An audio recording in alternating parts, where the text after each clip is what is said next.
Hello everyone, welcome to my channel Psycho Study. I am Nishu Rawal and in this channel you will get the informative and comprehensive videos of psychology honor courses of IGNOU and I hope that you will like the content. So before jumping to the video, don't forget to subscribe to my channel and hit the bell icon. Hello everyone, तो इस video में हम BPCC 103 की unit 9 के last part को cover करेंगे। First part में हमने पढ़ा था कि कौन सी ऐसी टेक्निक्स होती है, कौन से वेज होते हैं जिनके थ्रू हम इंट्रिंसिक और एक्सट्रिंसिक मोटिवेशन को इंक्रीज कर सकते हैं किसी इंडिविजुअल में। सेकंड पार्ट में हमने पढ़ा कि सेल्फ रेगुलेशन क्या होता है, कौन कौन सी टेक्निक होती है सेल्फ रेगुलेशन को जनरेट करने की। अब हम इस पार्ट में लास्ट पार्ट में पढ़ेंगे कि सेल्फ एनहांसमेंट क्या होता है and various techniques that people use to enhance their self. हम सेल्फ एनहांसमेंट पढ़ेंगे, पहले क्या होता है, कौन से ऐसी टेक्निक्स होते हैं जिनके थ्रू सेल्फ एनहांसमेंट को इंक्रीज करा जा सकता है, एनहांस करा जा सकता है, वो हम पढ़ेंगे। और ये काफ़ी बार एग्जाम में पूछा भी गया है। तो बिना देर लगे स्टार्ट करते हैं। पहले इसमें कि सेल्फ एनहांसमेंट होता क्या है। तो सेल्फ एनहांसमेंट क्या है, डेफिनेशन क्या है सेल्फ एनहांसमेंट की। Self enhancement refers to the tendency to represent one self using positive और socially valued attributes. It involves emphasizing favorable qualities and downplaying negative ones.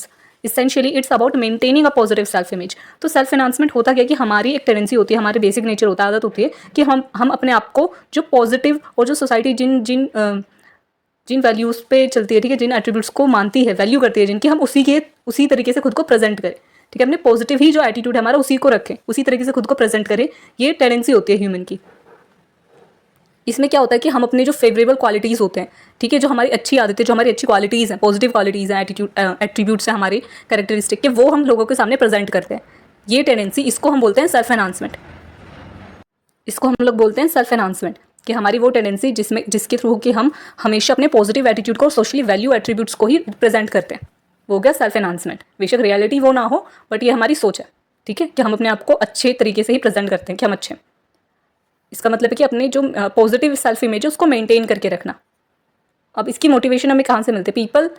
People desire to learn flattering things about themselves even if it means ignoring criticism और exaggerating there positive traits. कि लोगों को क्या desire होती है कि वो अपनी जो अच्छी आदतें हैं, ठीक है, उसी के ऊपर फोकस करें, लर्न करें उन चीज़ों को, और जो क्रिटिसिज्म है, चाहे इसके लिए उनको जो क्रिटिसिज्म उसको इग्नोर करना पड़े, अपनी जो पॉजिटिव ट्रेट्स को उसको और ज़्यादा एग्जैजरेट करके लोगों को बताना पड़े या फिर दिखाना पड़े, प्रेजेंट करना पड़े, लेकिन ये हमारी आदत होती है कि हम अपने बारे में सिर्फ अच्छी चीज़ें जो है प्रेजेंट करते हैं खुद को, और क्रिटिसिज्म को इग्नोर करते हैं। अपने आप को फेवरेबल या सोशली जो वैल्यूड एट्रीब्यूट्स या कैरेक्टरिस्टिक होते हैं किसी इंसान के, उसी तरीके से हम खुद को प्रेजेंट करते हैं अपनी सेल्फ इमेज को बनाए रखने के लिए, ताकि हमारी जो सेल्फ इमेज है वो ख़राब ना हो, ठीक है, उसको कोई ठेस ना पूछे। तो उसके लिए हम क्या, खुद को फेवरेबल तरीके से ही खुद की जो पॉजिटिव ट्रेट्स है, पॉजिटिव एटीट्यूड्स है, उसी को प्रेजेंट करते हैं हमेशा। ये होता है सेल्फ एनहांसमेंट। अब इसके कॉग्निटिव और इंटरपर्सनल एस्पेक्ट्स कौन कौन से हैं। Self enhancement is both cognitive, how we perceive ourselves, and interpersonal, how we present ourselves to others. कि सेल्फ एनहांसमेंट में क्या क्या चीज़ें आती है। एक तो कॉग्निटिव एस्पेक्ट भी होता है इसका, ठीक है, कॉग्निटिव पहलू भी होता है, और एक इसका इंटरपर्सनल एस्पेक्ट भी होता है। कॉग्निटिव में क्या कि हम सच में खुद के बारे में खुद को किस तरीके से परसीव करते हैं, एक तो ये चीज़ भी इसके अंदर आती है। साथ में हम अपने आप को परसीव तो करते हैं, लेकिन अपने आप को प्रेजेंट लोगों के सामने किस तरीके से करते हैं। तो ये दोनों ही एस्पेक्ट आते हैं। कॉग्निटिव मीन्स हम खुद के बारे में क्या सोचते हैं, इंटरपर्सनल मीन्स हम दूसरों के सामने खुद को किस तरीके से प्रेजेंट करते हैं। तो ये दोनों ही एस्पेक्ट सेल्फ एनहांसमेंट के अंदर आता है। तो अभी हमने पढ़ा कि सेल्फ एनहांसमेंट क्या होता है, इसकी डेफिनेशन क्या, हमें किस मोटिवेशन के थ्रू हम इस काम को करते हैं, सेल्फ एनहांसमेंट करते हैं। और इसके अंदर दो एस्पेक्ट्स आते हैं, कॉग्निटिव और इंटरपर्सनल एस्पेक्ट। आगे इसमें टॉपिक हमारा कि हमको जो सेल्फ एनहांसमेंट है उससे रिलेटेड कुछ और भी टर्म्स होती हैं, ठीक है, उससे डिफ्रेंशिएट करना है कि सेल्फ एनहांसमेंट बाकी के इन टर्म से अलग क्यों है। तो टोटल 4 टर्म्स हमें जो बताई गई हैं हमारी यूनिट में सेल्फ एनहांसमेंट से जो रिलेटेड होती है, बट इनमें कुछ डिफरेंसेस भी होते हैं। जैसे फर्स्ट है इसमें सेल्फ इंप्रूवमेंट। तो सेल्फ इंप्रूवमेंट क्या है, सेल्फ एनहांसमेंट से अलग है। सेल्फ इंप्रूवमेंट क्या डिफरेंस है। सेल्फ इंप्रूवमेंट का मतलब होता है फोकस्ड ऑन बिकमिंग बेटर।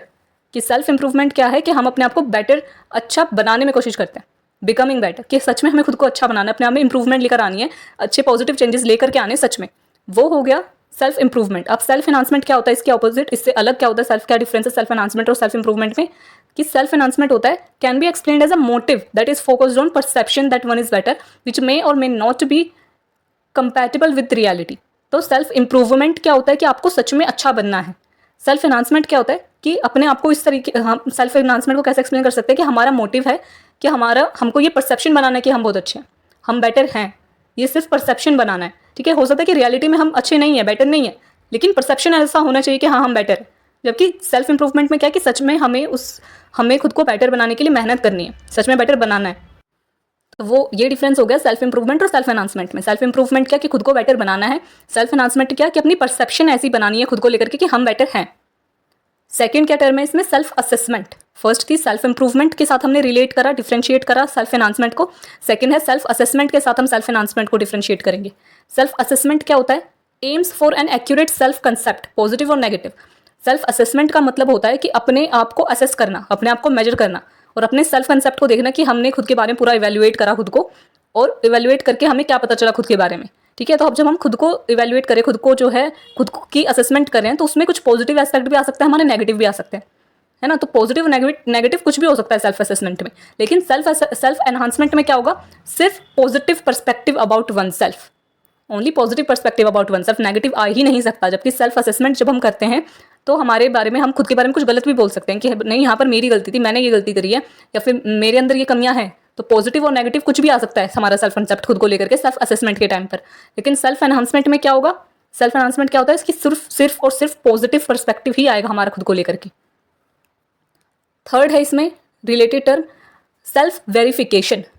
अब वेरिफिकेशन में क्या होता है कि हम वेरीफाई करते हैं खुद को, अपने आप को, और जब वेरीफाई करेंगे खुद को, अपने नोशंस को, जो हमारे आइडियाज़ हैं खुद को लेकर के, अगर हम उन्हें वेरीफाई करेंगे तो वो भी पॉजिटिव और नेगेटिव आ सकते हैं। तो सेल्फ वेरिफिकेशन में भी क्या कि पॉजिटिव और नेगेटिव हमारे नोशंस, हमारे आइडियाज़ हो सकते हैं खुद के बारे में। हम जो अपना वेरिफिकेशन बना सकते हैं कि हमने ये गलती करी, ये सही है, ये गलत है। लेकिन सेल्फ एनहांसमेंट अगेन क्या होगा कि सिर्फ पॉजिटिव नोशंस को ही हम लोग कंफर्म करेंगे और नेगेटिव वाले पे ध्यान नहीं देंगे। ठीक है, whereas negative ones are not. Self enhancement में क्या होगा, the positive notions are confirmed whereas the negative ones are not. कि जब हम सेल्फ वेरिफिकेशन करते हैं तो उस टाइम पे जो एग्जिस्टिंग नोशंस होते हैं, जितने भी हमारे आइडियाज़ होते हैं अपने खुद के बारे में, चाहे पॉजिटिव हो चाहे नेगेटिव हो, सबको हम वेरीफाई करेंगे, सभी को। जबकि सेल्फ एनहांसमेंट में सिर्फ और सिर्फ पॉजिटिव वालों को ही हम वेरीफाई करेंगे, सिर्फ और सिर्फ जो पॉजिटिव नोशंस है हमारी खुद को लेकर के उन्हीं को हम कंफर्म करेंगे और नेगेटिव वालों को नहीं देखेंगे। तो ये डिफरेंस हुआ सेल्फ वेरिफिकेशन में और सेल्फ एनहांसमेंट में। लास्ट है सेल्फ प्रोटेक्शन। अब सेल्फ प्रोटेक्शन और सेल्फ एनहांसमेंट में क्या डिफरेंस हो सकता है। सेल्फ प्रोटेक्शन क्या है कि खुद की सेल्फ इमेज को प्रोटेक्ट करके रखना बाहरी थ्रेट से, या फिर अपने खुद के नेगेटिव थॉट से खुद को प्रोटेक्ट करके रखना, पॉजिटिव सेल्फ इमेज बनाए रखना, उसको प्रोटेक्ट करके रखना, वो हो गया सेल्फ प्रोटेक्शन। खुद के परसेप्शन की प्रोटेक्शन करना खुद को लेकर के, जो हमारा पॉजिटिव पर्सपेक्टिव है, जो हमारी पॉजिटिव सेल्फ इमेज है, उसको बना करके रखना और थ्रेट से खुद को बचा करके रखना, वो हो गया सेल्फ प्रोटेक्शन। सेल्फ एनहांसमेंट क्या है कि हमारी टेंडेंसी कि हम खुद को हमेशा पॉजिटिव लाइट में देखते हैं, अपना जो स्ट्रेंथ है उसी को एम्फोसाइज करते हैं, अपने अचीवमेंट से, पॉजिटिव क्वालिटीज़ पर सिर्फ ध्यान देते हैं। ठीक है, अपना परसेप्शन वैसे बनाते हैं। तो वहाँ पे प्रोटेक्शन नहीं है, वहाँ पे सिर्फ हमारा परसेप्शन सिर्फ पॉजिटिव रहेगा खुद को लेकर के। तो ये कुछ टर्म्स थी, टोटल 4 टर्म्स थी जिसको हमने डिफरेंशिएट करा सेल्फ एनहांसमेंट के साथ। सबसे पहला हमने देखा सेल्फ इंप्रूवमेंट। सेल्फ इंप्रूवमेंट और सेल्फ एनहांसमेंट में क्या डिफरेंस होता है। दूसरा हमने देखा सेल्फ असेसमेंट और सेल्फ एनहांसमेंट में क्या डिफरेंस होता है। थर्ड हमने देखा सेल्फ वेरिफिकेशन और सेल्फ एनहांसमेंट में क्या डिफरेंस होता है। फिर लास्ट हमने देखा सेल्फ प्रोटेक्शन और सेल्फ एनहांसमेंट में क्या डिफरेंस है। तो पहले हमने जब ये टॉपिक स्टार्ट करा था तो हमने सबसे पहले सेल्फ एनहांसमेंट को डिफाइन करा, क्या मोटिव होता है सेल्फ एनहांसमेंट का वो हमने देखा। सेल्फ एनहांसमेंट के जो कॉग्निटिव और इंटरपर्सनल एस्पेक्ट्स होते हैं वो हमने देखे। फिर हमने सेल्फ एनहांसमेंट को कुछ related terms, total 4 related terms से हमने डिफरेंशिएट करा। अब हमें पढ़ना है कि एक थियरी आती है सेल्फ एनहांसमेंट में, जब हम सेल्फ एनहांसमेंट के बारे में पढ़ रहे होते हैं, सोशल कंपैरिजन की थियरी। क्योंकि हम खुद को दूसरों से कंपेयर करके बताते हैं कि हमने सही करा या गलत करा। ठीक है, तो दूसरों से कंपेयर करते हैं, तो एक कंपैरिजन की थियरी हमें पढ़नी है। और ये सीधे एग्जाम में सीधे ये भी आ जाती है कि आपको सोशल कंपैरिजन की थियरी को एक्सप्लेन करना है। तो सोशल कंपैरिजन की जो थियरी है वो भी काफ़ी इंपॉर्टेंट है। अब सोशल कंपैरिजन की थियरी क्या कहती है। Social comparison theory explores how individuals assess themself by comparing their abilities, attributes and achievements to those of others. ये सेल्फ कंपैरिजन थियरी क्या बताती है कि किस तरीके से इंडिविजुअल असेस करता है, खुद को कंपेयर करता है अपनी एबिलिटीज़ को, एट्रीब्यूट्स को, अचीवमेंट्स को दूसरों से, कि दूसरों के क्या अचीवमेंट, एबिलिटीज़ और एट्रीब्यूट्स रहे। तो हम अपनी सोशल कंपैरिजन की थियरी क्या कहती है कि किस तरीके से इंडिविजुअल असेस करता है अपने एबिलिटीज़, एट्रीब्यूट्स और अचीवमेंट्स को दूसरों से। ठीक है, और ये जो थियरी है सोशल कंपैरिजन की, ये किसने दी थी। लुइन फेस्टिंगर 1954 में इन्होंने ये थियरी दी थी। This theory describes the process people use to evaluate their actions, accomplishments and opinions in contrast to those of others individuals. कि इन्होंने क्या बोला था कि ये जो थियरी है ये बताती है कि क्या प्रोसेस होती है जिसके थ्रू कोई भी इंडिविजुअल है वो इवेल्युएट करता है अपने एक्शंस को, अपने जो थॉट्स हैं, अपने ओपिनियंस को, अपनी अकम्पलिशमेंट्स को, अचीवमेंट्स को दूसरों के थॉट्स, अचीवमेंट्स और एक्शन से। तो हम कंपेयर करते हैं खुद को, ये है सोशल कंपैरिजन की थियरी। अब इसके कुछ की पॉइंट्स हम पढ़ेंगे इस थियरी में क्या क्या थे। पहला है इनेट टेंडेंसी टू कंपेयर, कि जो ह्यूमन बीइंग होता है, ठीक है, जो इंडिविजुअल है उसकी एक टेंडेंसी होती है, ठीक है, इनबोर्न टेंडेंसी होती है, आदत होती है कि हम दूसरों से खुद को इवैल्यूएट करते हैं। हम किस तरीके से इवैल्यूएट करते हैं? दूसरों से कंपेयर करके। कंपेयर करने की हमारी आदत होती है। We make judgements about ourself by analysing our traits, abilities and attitudes relative to those of others. कि हम अपनी जो ट्रेड्स हैं, एबिलिटीज़ और एटीट्यूड्स हैं, उनको कंपेयर करते हैं दूसरों के ट्रेड, एबिलिटीज़ और एटीट्यूड से। ये हमारी बेसिक टेंडेंसी होती है, इनहेरेंट टेंडेंसी होती है, इनबोर्न टेंडेंसी होती है बचपन से, हमेशा से। सेकेंड है ऑब्जेक्टिव एंड सब्जेक्टिव स्टैंडर्ड्स। अब हम जब दूसरों, सेकेंड पॉइंट है इस थियरी का कि ऑब्जेक्टिव वर्सेस सब्जेक्टिव स्टैंडर्ड्स, कि हमारे कुछ ऑब्जेक्टिव स्टैंडर्ड्स होते हैं जो सोसाइटी ने बनाए हुए होते हैं, है ना, उन्होंने क्रिएट करे होते हैं, जो मोस्टली सबके लिए सेम होते हैं, ठीक है। और कुछ सब्जेक्टिव स्टैंडर्ड्स होते हैं, यानी कि जो हम अपनी तरफ से खुद से बनाते हैं कि मेरी लाइफ के ये रूल्स हैं, मुझे ये काम करना है, ये काम नहीं करना, ये मेरी लिमिटेशंस है, ठीक है। वो कुछ सब्जेक्टिव स्टैंडर्ड्स होते हैं जो सबके अलग अलग हो सकते हैं।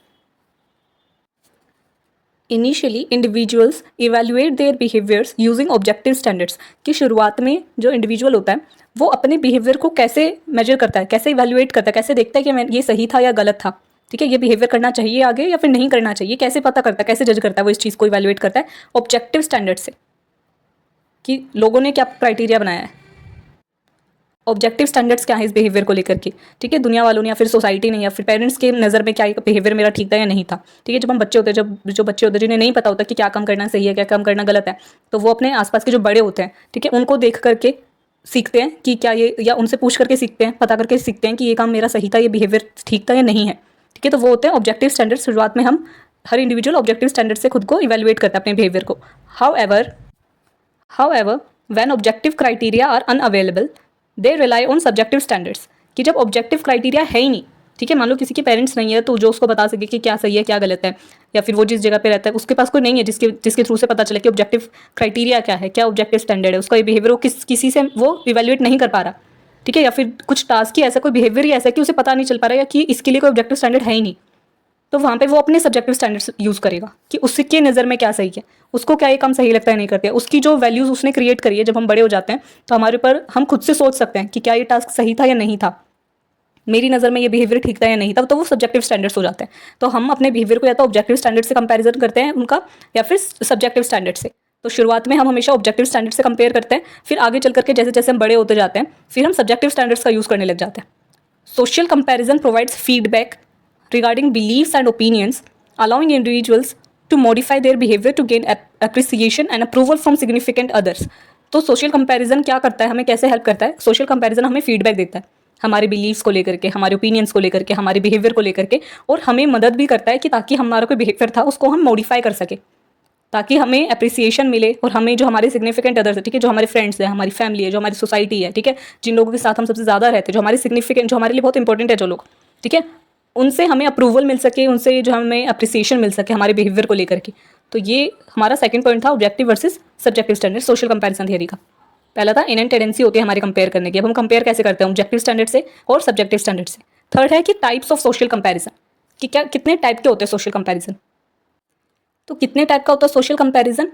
Upward social comparison and downward social comparison. Upward social comparison क्या? In upward comparison, we compare ourselves to those we perceive as better or superior. This type of comparison motivates self-improvement and achievement. तो upward self social comparison क्या हुआ? जब हम खुद को या खुद के बिहेवियर को या थिंकिंग को या एक्शन को हम इवेल्युएट करते हैं या कंपेयर करते हैं अपनों से सीनियर से, ठीक है, जिनको हम अपने से अच्छा मानते हैं या अपने से ऊपर मानते हैं, उनसे हम कंपेयर करते हैं। जैसे कि हर किसी ने कोई ना कोई एक आइडियल बनाया हुआ होता है ना, कोई एक रोल मॉडल बनाया हुआ होता है लाइफ में कि मुझे इसके जैसा बनना है। हर फील्ड में, किसी भी फील्ड में हमने बनाया हुआ होता है। किसी को एक्टिंग में जाना है तो उन्होंने एक्टिंग में अपने किसी को रोल मॉडल या आइडियल बनाया हुआ होता है। किसी को बिजनेसमैन बनना है तो उन्होंने अपना कोई आइडियल बनाया होता है। किसी को मेकअप आर्टिस्ट बनाया है तो उन्होंने अपना कोई आइडियल बनाया होता है कि मुझे इनके जैसा बनना है, या फिर ये बहुत अच्छा करते हैं अपने लाइफ में, या फिर बहुत सक्सेसफुल है अपने लाइफ में, मुझे भी इनके जैसा सक्सेसफुल होना है या फिर इनसे आगे जाना है। तो वहाँ पर हम उनसे कंपेयर करते हैं खुद को, अपने से ऊपर से, जिसको हम अपने से अच्छा मानते हैं या अपने से सुपीरियर मानते हैं, उनसे हम खुद को कंपेयर करते हैं। और ये कंपैरिजन हमें किस में मदद करता है? हमें मोटिवेट करता है सेल्फ इंप्रूवमेंट में, कि हम खुद को इंप्रूव करते रहें, अपने जो बिहेवियर में मॉडिफिकेशन लाते रहें और अचीवमेंट पे फोकस करें कि कुछ ना कुछ अचीव करते रहें। तो हम अपने से जब ऊपर के वाले से खुद को कंपेयर करते हैं, अपने से ज़्यादा जिसके पास नॉलेज है या फिर जिसको एक्सपीरियंस है किसी भी फील्ड का या कुछ भी, तो हम उससे खुद को कंपेयर करते हैं और धीरे धीरे हम अचीवमेंट की तरफ जाते रहते हैं। तो ये होता है upward social comparison. Downward social comparison क्या है? Involve comparing ourselves to those worse off than us. These comparison often boost our self-esteem by highlighting our relative advantages.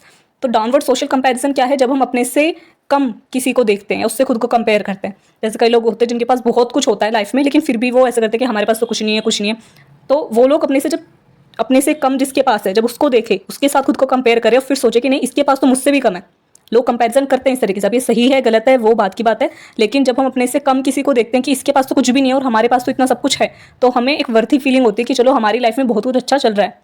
हमें अपनी इंपॉर्टेंस, हमारे पास जो कुछ भी है उसकी इंपॉर्टेंस समझ में आती है जब हम अपने से कम किसी के पास है उसको, उसके साथ खुद को कंपेयर करते हैं। जो अपने से छोटा है, ठीक है, अपने से जिसको हम सुपीरियर नहीं मानते, जो हमसे कम है जिसके पास, जब हम उससे खुद को कंपेयर करते हैं तो हमें अपनी वर्थ पता चलती है, हमारी जो इंपॉर्टेंस हमको या हमारे पास जो कुछ भी है उसकी वैल्यू हमें होती है।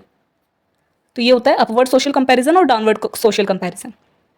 नेक्स्ट है इसमें self evaluation maintenance model, SE। अब जो SEM मॉडल है ये हमें बताता है कि जो सोशल कंपैरिजन है वो कब करते हैं हम? सोशल कंपैरिजन हम तब करते हैं जब हम पॉजिटिव सेल्फ इवैल्यूएशन कर सकें, कि एक इंडिविजुअल जो है strive to maintain and enhance positive views of themself, कि हमारी आदत होती है कि हम पॉजिटिव व्यूज़ अपने जो है एनहांस करने की कोशिश करते हैं। ठीक है, कुछ भी हो जाए हम अपनी पॉजिटिविटी को, अपनी सेल्फ इमेज को प्रोटेक्ट करने की कोशिश करते हैं, बनाए रखने की कोशिश करते हैं। फॉर एग्जाम्पल, ये एक फुटबॉल प्लेयर है।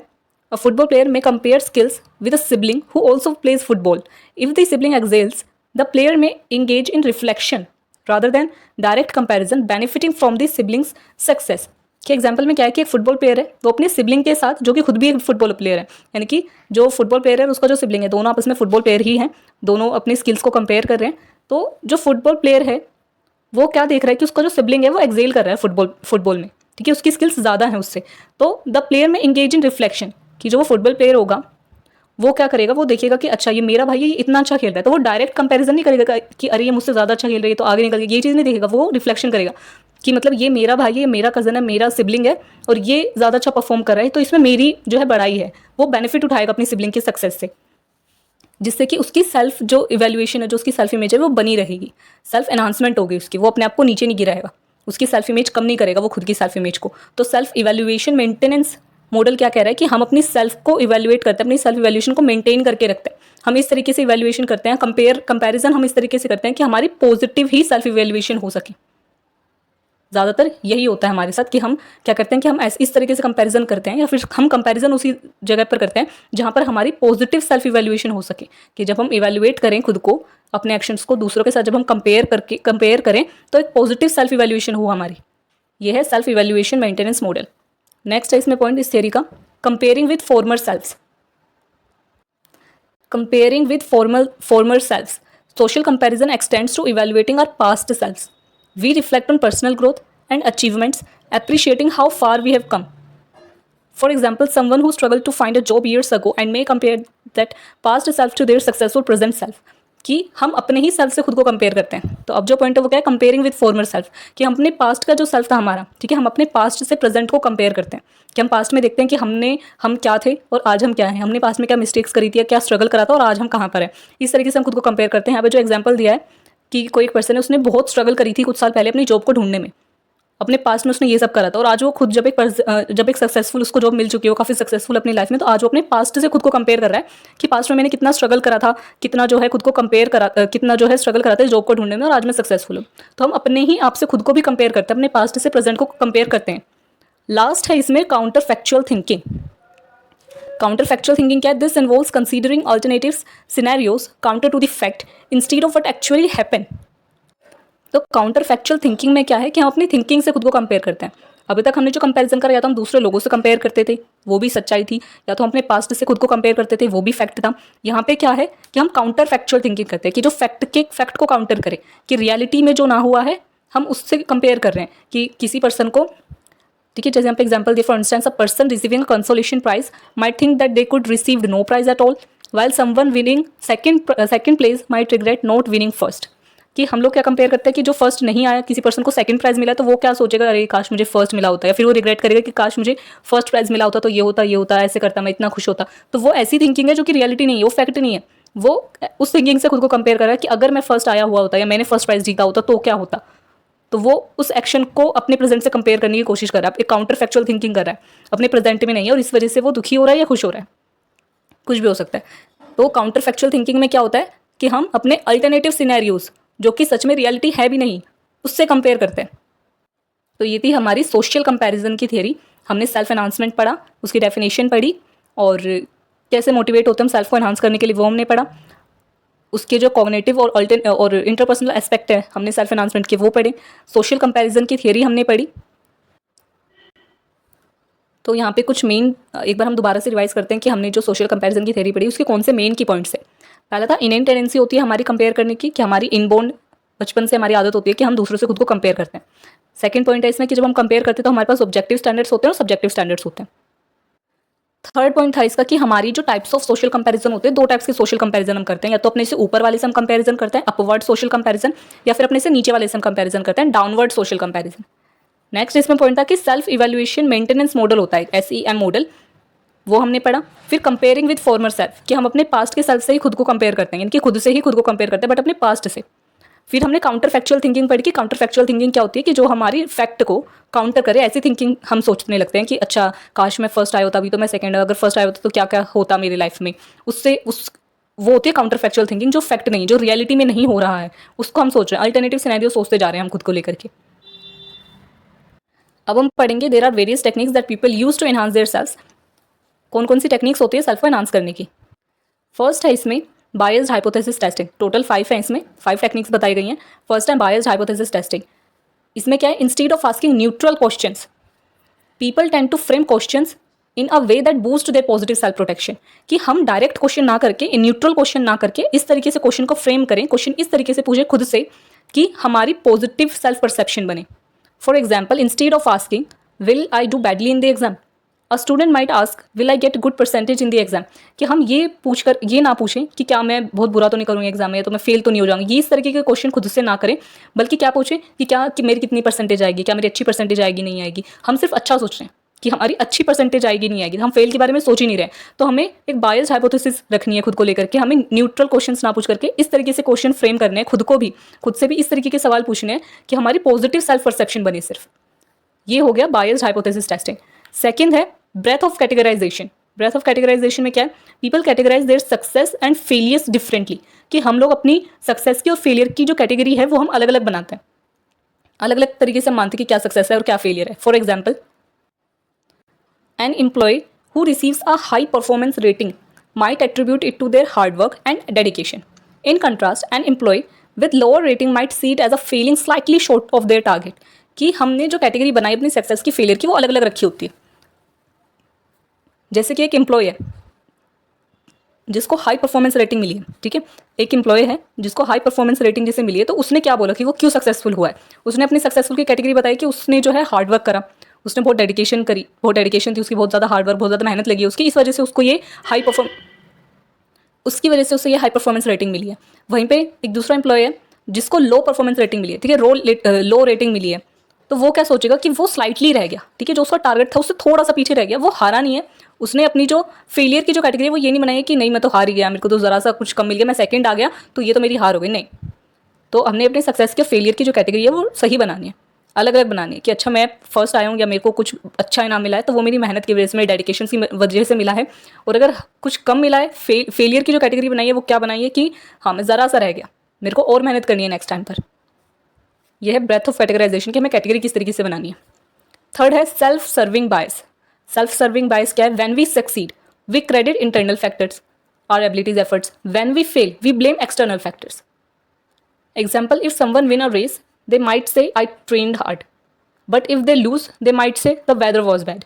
कि सेल्फ सर्विंग बायस लोग क्या करते हैं, क्या टेक्निक यूज़ करते हैं अपनी सेल्फ को एनहांस करने के लिए कि अगर वो सक्सेसफुल हो जाते हैं तो वो बोलेंगे उनकी वजह से, ठीक है, इंटरनल फैक्टर्स की, उनकी मेहनत थी, उनके एफर्ट्स थे, उनका टैलेंट है, ठीक है। लेकिन जैसे ही वो हार जाते हैं तो किसको ब्लेम करते हैं, एक्सटर्नल फैक्टर्स को, कि मेरा लक नहीं था आज, अरे उसकी किस्मत अच्छी थी, तो इस तरीके से हम ब्लेम करते हैं। एग्जाम्पल क्या, if someone win the race, कि अगर कोई पर्सन, तो वो क्या बोलेगा कि जो मौसम था वो बहुत खराब था, वेदर अच्छा नहीं था, इस वजह से मैं हार गया, तो एक्सटर्नल फैक्टर्स को ब्लेम करा, उसने अपने ऊपर इल्जाम नहीं लगाया, अपनी सेल्फ को नहीं उसने डाउन जाने दिया, अपने सेल्फ को एनहांस करके रखा कि मैं तो ठीक था, वेदर खराब था। तो ये भी लोग यूज़ करते हैं अपनी जो सेल्फ एनहांसमेंट को बनाए रखने के लिए, ठीक है, सेल्फ सर्विंग बायस। फोर्थ है सेल्फ हैंडीकैपिंग। सेल्फ हैंडीकैपिंग क्या है, deliberately impairing our performance to have an excuse for failure. कि हम जानबूझ करके एक्सक्यूज क्रिएट करते हैं, ठीक है, कुछ ऐसा काम करते हैं कि जिसकी वजह से हमें एक एक्सक्यूज मिल जाए अपने फेलियर के लिए, और हम जो है उस बाहरी फैक्टर पे जो है इल्जाम डाल सके कि भाई अच्छा आज तो यार ऐसा हो गया ना मेरे साथ, मेरे घर में ये प्रॉब्लम हो गई, इस वजह से मैं लेट हो गया। फॉर एग्जाम्पल से समझते हैं, student might stay up late before an exam knowing that lack of sleep could affect their performance. If they don't do well they can blame the lack of rest. तो एक student ने क्या करा, वो जानबूझ के एग्जाम के time पर जो है मतलब लेट सोया था, ठीक है, वो लेट सोया और फिर उस वजह से और सुबह जो है लेट भी उठा। अब उसने जो है ढंग से रेस्ट नहीं करा। अब ढंग से ना रेस्ट करने की वजह से उसको पता है कि उसकी परफॉर्मेंस खराब होगी, लेकिन उसने काम जानबूझ के करा। अब जानबूझ के क्यों करा? क्योंकि उसने या तो ढंग से पढ़ाई नहीं करी होगी, ठीक है, या फिर अगर उसके मार्क्स खराब आ गए तो वो सीधा सीधा बोल सकता है कि अरे मैं तो ना मेरे को अच्छे से नींद नहीं आई थी, ठीक है, मैंने ढंग से रेस्ट नहीं करा था, इस वजह से मेरी परफॉर्मेंस खराब हो गई। अब वो इस चीज़ पे ब्लेम नहीं डाल सकता कि मैंने ढंग से मेहनत नहीं करी थी एग्जाम में। वो किस पे ब्लेम डाल देगा कि अरे मेरे ढंग से रेस्ट नहीं हो पाया था, अरे या फिर मैं तो उस टाइम पे इतना लेट हो गया था ना, मैं लेट पहुंचा था, इस वजह से मैं पूरा एग्जाम नहीं लिख पाया, अदरवाइज मैं कर देता। जानबूझ के कुछ ऐसा खा लेंगे कि जिसकी वजह से तबीयत खराब हो जाए, जिसकी वजह से अब हम अपनी हेल्थ पे इल्ज़ाम डाल सकते कि अरे मेरी हेल्थ खराब थी वरना तो मैं पेपर जो टॉप कर देता। तो जानबूझ के सेल्फ हैंडीकैपिंग कि खुद की लाइफ में जानबूझ के ऐसी कुछ छोटी छोटी चीज़ें क्रिएट कर देनी है जिसकी वजह से हमें बाद में एक्सक्यूज़ मिल जाए अपने फेलियर के लिए। इससे हमारी सेल्फ एनहांसमेंट बनी रहेगी कि भाई मेरी गलती नहीं है। ये भी लोग यूज़ करते हैं। लास्ट है false consensus effect and false uniqueness. False consensus effect और फॉल्स यूनिकनेस क्या है? दो चीज़ें हैं इसमें। फॉल्स कंसेंसस इफेक्ट क्या है? Believing our opinions and actions align with those of others, कि हम मानते हैं कि जो मेरे थॉट्स हैं, मेरे जो ओपिनियंस है वो मैक्सिमम लोगों से, ठीक है, कंसेंसस दुनिया से मैच करते हैं, तो मैं ग्रुप में हूँ, यानी कि मैं ठीक हूँ, ठीक है, जो मैं कह रहा हूँ सब लोग वही चीज़ कह रहे हैं, या फिर जो सब लोग कह रहे हैं मैं भी वही चीज़ कह रहा हूँ, तो मैक्सिमम लोग मेरी बात पर अग्री कर रहे हैं, यानी कि मैं ठीक है, यानी कि मैं ठीक हूँ। अब इसी के अपोजिट क्या है? False uniqueness. Thinking our actions and opinions are different and unique compare to others, कि हम क्या मान रहे हैं कि मेरी जो यूनिक, कि मैं ना लोगों से अलग चल रहा हूँ, मैं भेड़ चाल नहीं चल रहा। अब वो बात, जो तुम्हारा ओपिनियन है, जो भी फीलिंग है, जो भी थॉट है आपका, जो भी एक्शन है, वो सही है गलत है ये ना देख करके सिर्फ हम ये देख रहे हैं कि या तो हम ये मान रहे हैं कि अच्छा सब लोग कर रहे हैं, हमने भी वही काम करा, तो हमने गलती क्या करी है, सब ठीक है। यूनिकनेस क्या कि जो सब करें मैंने वो नहीं करा, मैंने भेड़ चाल नहीं चली, मेरा अलग ओपिनियन है, मेरे थॉट्स लोगों से अलग है, मैं सही हूँ। तो ये फॉल्स कंसेंसस इफेक्ट हो गया, फॉल्स यूनिकनेस इफेक्ट हो गया। Example, someone might assume everyone shares their political views. False consensus, कि एक इंसान सोच रहा है, उसने ऐसा अज्यूम करा है कि सब लोग अपने पॉलिटिकल व्यूज जो है शेयर करते हैं। ये था फॉल्स कंसेंसस कि सब लोग ये काम करते हैं तो मैंने भी कर दिया, ऐसा उसका सोचना था कि सब लोग करते हैं। और फॉल यूनिकनेस क्या हुआ? False uniqueness, they might believe their taste in music is unique, कि उन्होंने कि उनको जिस तरीके के सॉन्ग पसंद है, उन्होंने बोला कि भाई मेरे को ये इसलिए पसंद है क्योंकि ये यूनिक है, सब लोगों को पसंद नहीं है, इस वजह से मुझे पसंद है। ऐसा उनका टेस्ट म्यूजिक में अलग है, यूनिक है और दुनिया से, ऐसा उनका मानना है। तो ये होगी फॉल्स यूनिकनेस। सच क्या है वो किसी को नहीं पता, कि आपकी जो थॉट है, जो बिहेवियर, जो एक्शन है वो सही है गलत है, हम ये ना देख करके कुछ लोग इस कैटेगरी में जाएंगे कि जो सब लोग कर रहे हैं मैंने भी वही करा है तो मेरा काम करना ठीक है।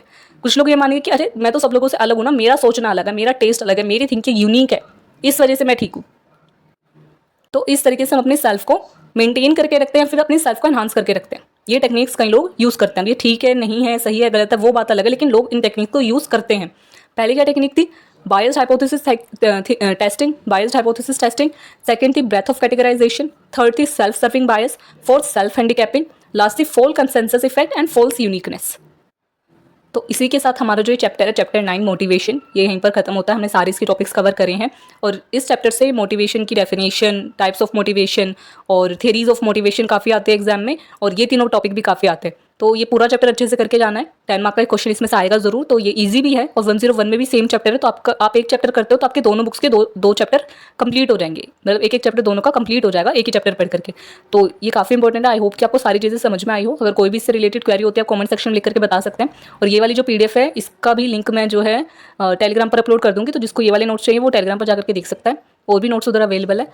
तो आप ज़्यादा अपने फ्रेंड के साथ भी वीडियो को शेयर करें, चैनल को शेयर करें, और वीडियो अच्छी लगी तो प्लीज़ वीडियो को लाइक कर देना, चैनल को सब्सक्राइब कर देना, अपने फ्रेंड के साथ शेयर कर देना ताकि उनकी भी हेल्प हो सके। अपना फीडबैक कमेंट सेक्शन में ज़रूर लिख करके बताना, प्लीज़ वीडियो को लाइक ज़रूर करा करें, और मिलते हैं नेक्स्ट पार्ट में।